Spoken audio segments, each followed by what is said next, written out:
फिर हमको बोल रहे हैं कि 25% टैरिफ लगाएंगे साहब अगर रूस से तेल खरीदा। तो अब कहां से खरीदेंगे? वेनेजुएला से तेल आना शुरू नहीं हुआ, ईरान का आपने बंद कर दिया। 50% हमारा तेल भारत का गल्फ ऑफ हॉर्मुज से आता है जो बंद हो गई।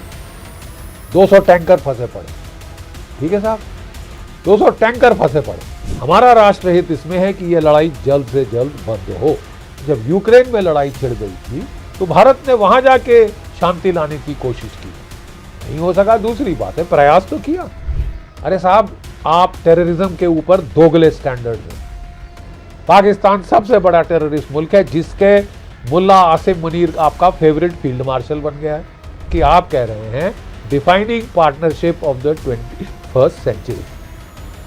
अगर आपको हमारे जज्बात की कदर होती तो वो ईरान का जहाज जो हमारे यहाँ फ्रेंड वो एक जॉइंट मिलिट्री एक्सरसाइज और फ्लीट रिव्यू के लिए आया था, आप उसे बिल्कुल हमारी बाउंड्री के बाहर नहीं ठोकते। थोड़ा हमारी फीलिंग्स का कदर करके आप उसके अरब सी के मध्य में ठोकते। हमारा what is our national interest?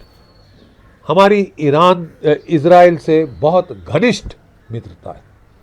कोई और देश भारत का इतना सहयोग नहीं दिया है हमारी लड़ाइयों में जैसे इजराइल ने दिया।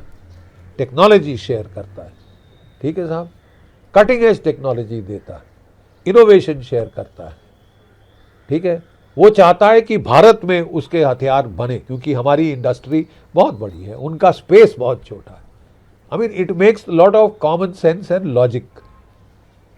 लेकिन ईरान भी हमारा दोस्त है साहब।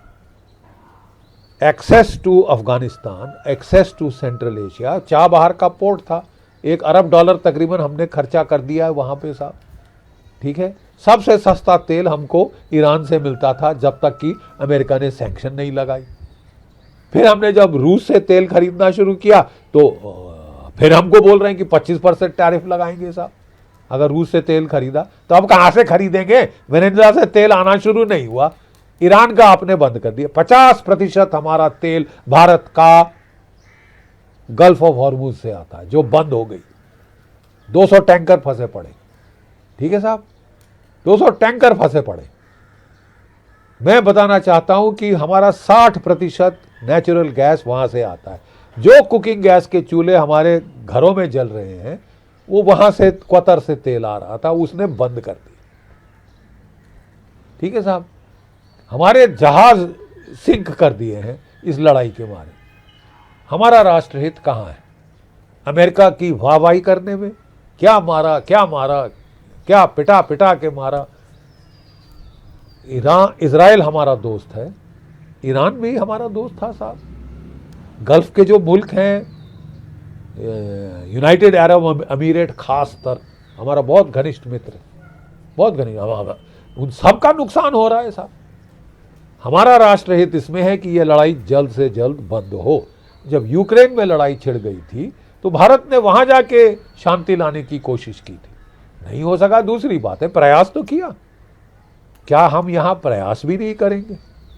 करना पड़ेगा साहब, हमको अपना राष्ट्रहित देखना पड़ेगा। बियॉन्ड अ पॉइंट इजराइल हमारा बहुत घनिष्ठ मित्र है, चुपचाप से हमको उनको बोलना चाहिए साहब अब आप हमें तकलीफ पहुंचा रहे हैं, तो थोड़ा आपको हमारा भी ख्याल होना चाहिए, ठीक है। अमेरिका कह रहा है कि वो टेररिज्म के बरखिलाफ कार्रवाई कर रहा है। क्या पाकिस्तान टेररिज्म नहीं कर रहा? उस वक्त आपने हमारा कोई ख्याल किया था? आप कह रहे हो कि वाह वाही करो, ताली बजाओ, चीयर लीडिंग करो कि हम मार दिया, पीट दिया, और मारो मेरे आका। अरे साहब, आप टेररिज्म के ऊपर दोगले स्टैंडर्ड्स हैं। पाकिस्तान सबसे बड़ा टेररिस्ट मुल्क है जिसके मुल्ला आसिम मुनीर आपका फेवरेट फील्ड मार्शल बन गया है। पिछले 3 साल में 3 बार आपने बुलाया है।